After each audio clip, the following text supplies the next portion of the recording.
Chapter 10, The Hollow's Hunger. Emma opened her eyes to a world she didn't recognize.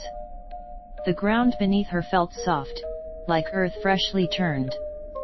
Her body ached, and when she looked down at her hands, she saw the remnants of the dark power she had unleashed, dark veins running like rivers under her skin, pulsing with unnatural life.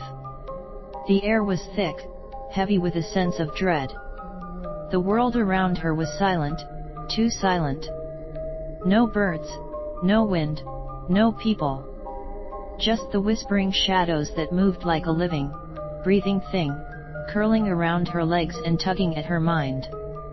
Emma, the voice came from everywhere, echoing through her thoughts. It was the same voice that had whispered in the chapel, in the library, the voice of the Hollow. It wasn't a voice, it was the very land itself speaking to her. You have awakened the hunger. Now, it will not be denied.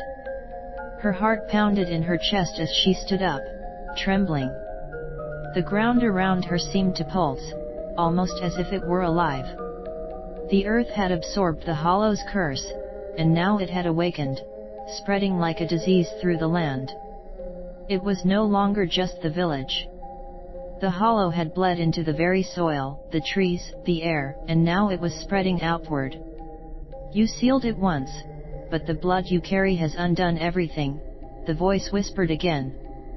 The Hollow will rise, and when it does, all will fall to its hunger. Emma's mind raced.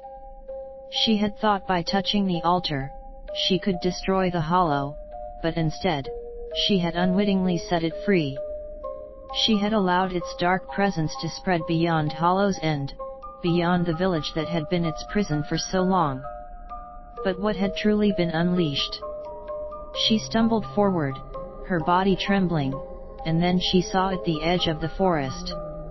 The trees were twisted and black, their branches reaching out like skeletal arms, clawing at the sky.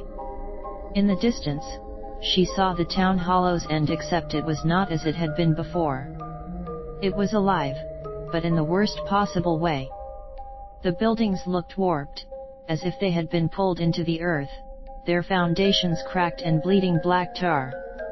And there, standing at the center of it all, was the figure, the one that had called to her in the chapel, its dark eyes glowing, waiting for her. Come home, it crooned, its voice pulling her like a magnet, making her body move toward it against her will. The Hollow was calling her. It was no longer just the figure, no longer just the land. The town itself, the very air, was a part of the curse, and it wanted her. It needed her. Emma tried to fight it, but it was no use. She was part of the Hollow now, her bloodline entwined with its power. It would not let her go.